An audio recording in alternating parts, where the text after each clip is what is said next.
In this video, I'm gonna reveal the 3 most critical pieces of gear that you never wanna skimp on. In addition to that, I'm gonna evaluate the must-haves and the non-negotiables that these pieces of gear must have in order to be worth your money.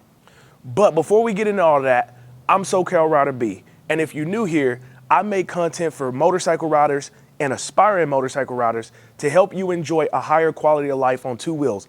The bottom line is, when you come to this channel, I want you to walk away with something that helps you go back out there on the road and enjoy your motorcycle at a higher level than when you came here.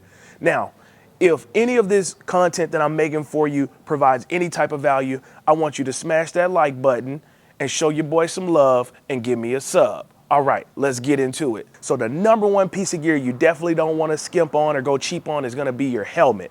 In other words, what are the signs that a helmet is cheap? Well, you already know that it's not the price. There are 4 telltale signs that a helmet is cheap.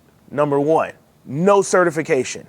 If you get this helmet and it doesn't have a DOT or a Snell certification, that's already a red flag. You need to put that thing back. Do not buy that thing from Amazon, which you should not even be buying your helmet from Amazon in the first place, because you should be fitting yourself. But if you don't see a certification, that's already a telltale sign that it was cheap. That means the manufacturer probably didn't have the money or the budget to run that helmet through the certification that it needed, or they have the money, but they know that that helmet will not pass certification. Number 2, what is the second sign that that helmet is a cheap helmet? That's gonna be a low density EPS liner. If the liner in your helmet feels like this shirt, it's low density, you need to stay away from it. If the density is low and they ask you to buy it, tell them no, you ain't even trying to try it.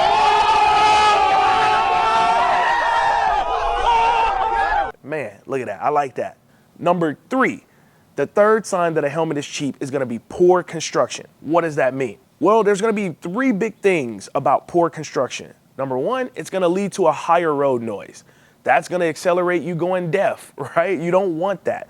The second way that we're gonna know we have a helmet with cheap construction, it's gonna have an uncomfortable fit. Now, let me be clear, when you put your helmet on the first time, it should be tight around the cheeks. It's gonna be slightly uncomfortable. That's normal, okay? It takes time for the helmet to break in. What I'm talking about with uncomfortable fit is maybe there's a section of the helmet that's just like putting pressure on your head that causes a headache. These are the type of fits where no matter what size you put on, that helmet's just not fitting your head. If you've measured your head the right way, that's gonna be a sign of poor construction. We definitely wanna stay away from that. The third sign of a poor constructed helmet is gonna be subpar vision. If you bring that visor down and you see the rainbow LGBTQ effect, you're definitely not gonna wanna get that. Now, I will give you a little caveat here.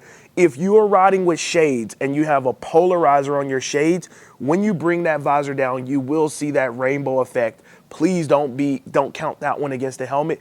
What I'm talking about is if you bring that helmet down and you see a rainbow effect, that's gonna be poorly constructed helmet. Another way you're gonna know if the helmet is poorly constructed, when you go to buy it, if you can, try to take it from a hot location to a cold location or vice versa. If you see that thing fogging up, that's gonna be another sign of poor construction. You definitely don't wanna be experiencing that on the road.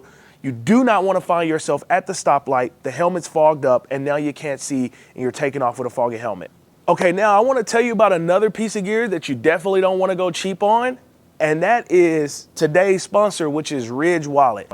This black and red one, I actually got it 3 years ago for Christmas, and I absolutely love it. Now, don't go out here and buy a super sexy, slick carbon fiber motorcycle, and then you're still rocking some fat, old, ugly leather wallet. Yes, we want to rock leather accessories as motorcycle riders, but not a leather wallet. What you really should be looking for is something like a Ridge wallet. Why? Because it's going to hold 12 cards. It's going to have room for cash. Right here, I got the AirTag strap. Totally love it. They got 50 colors and styles, including carbon fiber and leather. So for those of you that really want to rock leather, it's talking to you, you Harley riders, they still got something for you. And bro, the wallet is legit, man. Look, they got over 100,000, not 100,000. Y'all that rock with me, they got 100,000 5-star reviews. My nigga. They got a 99-day risk-free trial. I actually put my name behind it. The Ridge wallet, man, it goes hard. Now, I put a link down in the description, okay? So I want you to go ahead and go down to the description, use the code YouTube10. You'll get 10% off the order. You know what I'm saying? Don't go to Best Buy and buy them, you know. Go ahead and go show Ridge Wallet some love and go straight for them. A second piece of gear that you definitely don't want to go cheap on. And remember, cheap is not how much money we spend on it. There are certain characteristics we want to look for in this next piece of gear, and that next piece of gear is your jacket or your motorcycle blouse. There's 3 telltale signs that the jacket that you're rocking is a cheap piece of jacket. Number 1, the first sign that the motorcycle jacket or the motorcycle blouse that you're purchasing is cheap is gonna be poor zipper construction. The last thing you want to do is have your jacket or your blouse zipped up here on the chest, have it zipped up on the wrist. You're riding, you fall, and now you're sliding, and all of a sudden you're sliding on your stomach, and that zipper opens up and exposes your body, and now that skin on your body is getting eaten through, right? Because we already know what happens if you slide on the ground, right? For those of you that don't wear gear, you should probably pay attention to this. We know that when we're sliding on the ground, okay, our body is just like cheese, and that ground is like a cheese grater, just grating up that body. So the last thing you want to do is be sliding on the stomach or sliding on the wrist and have that zipper construction open up and start eating through your body when you're on the ground. You're definitely going to be pissed off if you spent $200 to $300, $600 on a jacket that had poor zipper construction. So that's telltale sign number 1 of a cheap jacket is going to be poor zipper construction. Number 2, the second sign of a cheap motorcycle jacket is going to be thin or non-existent armor. If you go into your jacket and everywhere there's supposed to be an armor, you pull out foam, whoa, that's already a red flag. Because and I'm going to show you why I say that's cheap.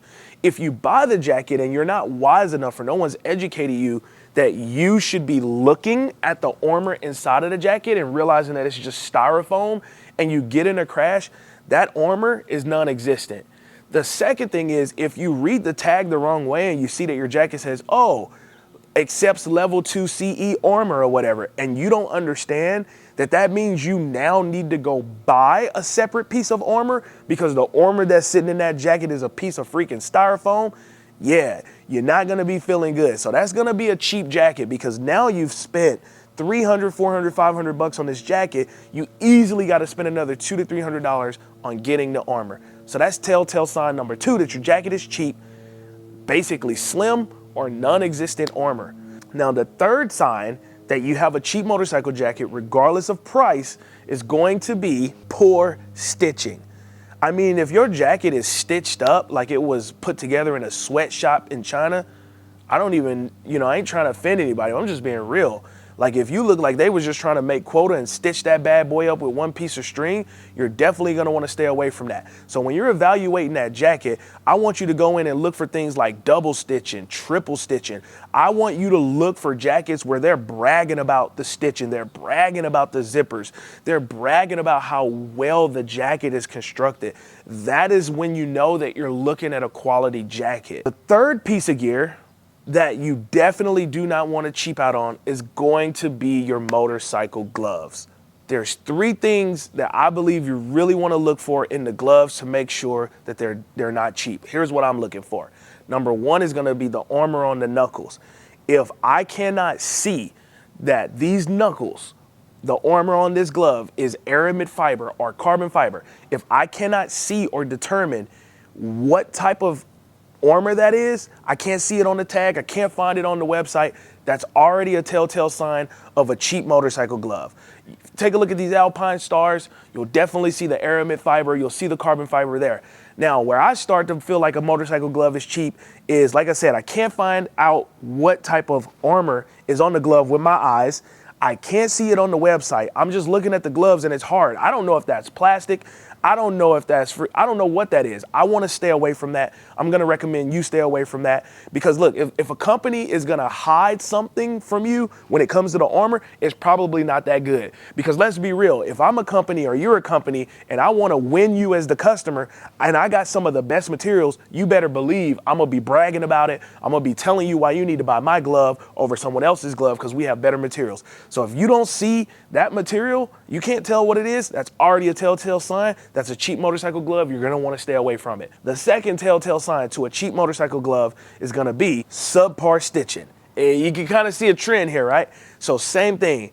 If I pull out this glove and the stitching looks like it's a single stitching, I'm going to want to stay away from that. I'm just definitely going to want to stay away from that. Another thing, the third way you're going to know that the motorcycle glove is cheap is when you look at the motorcycle glove, if there are no palm sliders, okay, if there are no palm sliders, you're definitely going to want to stay away from that glove because think about it.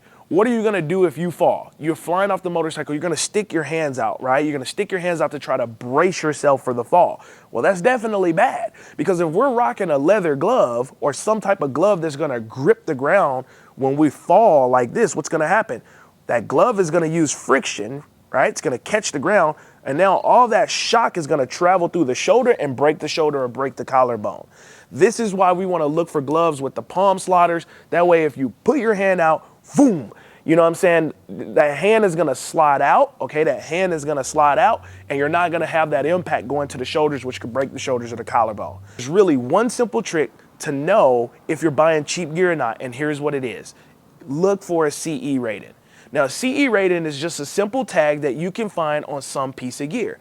I personally stay away from gear, and I have never purchased a piece of gear that does not have a CE rating.